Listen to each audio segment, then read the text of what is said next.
Hello, we are reading one of my all-time favorite books this morning called Corduroy. This is such a sweet book. You're going to love it.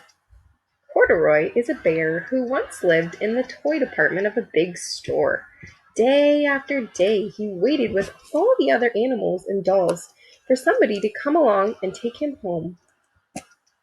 The store was always filled with shoppers buying all sorts of things, but no one ever seemed to want a small bear in green overalls. Then, one morning, a little girl stopped and looked straight into Corduroy's bright eyes.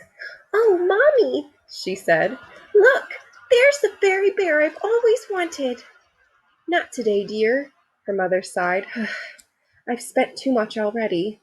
Besides, he doesn't look new. He's lost the button to one of his shoulder straps, see?" Corduroy watched them sadly as they walked away. "I didn't know I'd lost a button," he said to himself. "Tonight I'll go see if I can find it." Late that evening, when all the shoppers had gone and the doors were shut and locked, Corduroy climbed carefully down from his shelf and began searching everywhere on the floor for his lost button.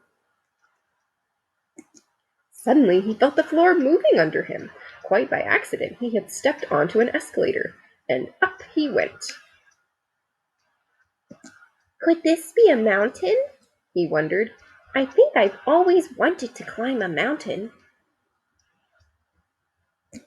He stepped off the escalator as it reached the next floor, and there before his eyes was a most amazing sight.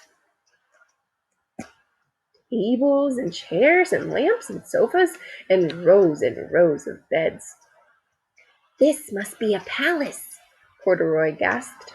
"I guess I've always wanted to live in a palace." He wandered around, admiring the furniture. "This must be a bed," he said. "I've always wanted to sleep in a bed."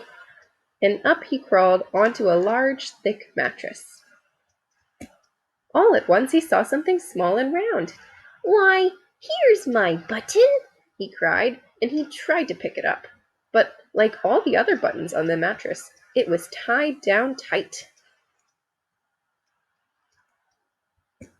He yanked and pulled with both paws until pop! Off came the button, and off the mattress Corduroy toppled. Bang! Into a tall floor lamp. Over it fell with a crash. Corduroy's like, uh-oh. Corduroy didn't know it, but there was someone else awake in the store. The night watchman was going his rounds on the floor above. When he heard the crash, he came dashing down the escalator. "Now, who in the world did that?" he exclaimed. "Somebody must be hiding around here." He flashed his light under and over sofas and beds until he came to the biggest bed of all. And there he saw two fuzzy brown ears sticking up from under the cover. Oh my gosh. "Hello," he said. "How did you get upstairs?"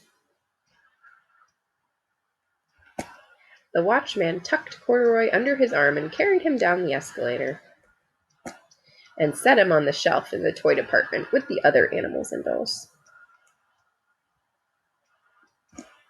Corduroy was just waking up when the first customers came into the store in the morning. And there, looking at him with a wide, warm smile, was the same little girl he'd seen only the day before. "I'm Lisa," she said, "and you're going to be my very own bear. Last night I counted what I've saved in my piggy bank, and my mother said I could bring you home." "Shall I put him in a box for you?" the saleslady asked. "Oh, no, thank you," Lisa answered, and she carried Corduroy home in her arms. She ran all the way up 4 flights of stairs into her family's apartment and straight to her own room. Corduroy blinked. There was a chair and a chest of drawers, and alongside a girl-sized bed stood a little bed, just the right size for him. The room was small, Nothing like that enormous palace in the department store. "This must be home," he said. "I know I've always wanted a home." Lisa sat down with Corduroy on her lap and began to sew a button on his overalls. "I like you the way you are," she said, "but you'll be more comfortable with your shoulder strap fastened." "You must be a friend," said Corduroy. "I've always wanted a friend." "Me too," said Lisa, and gave him a big hug. The end. You enjoyed Corduroy?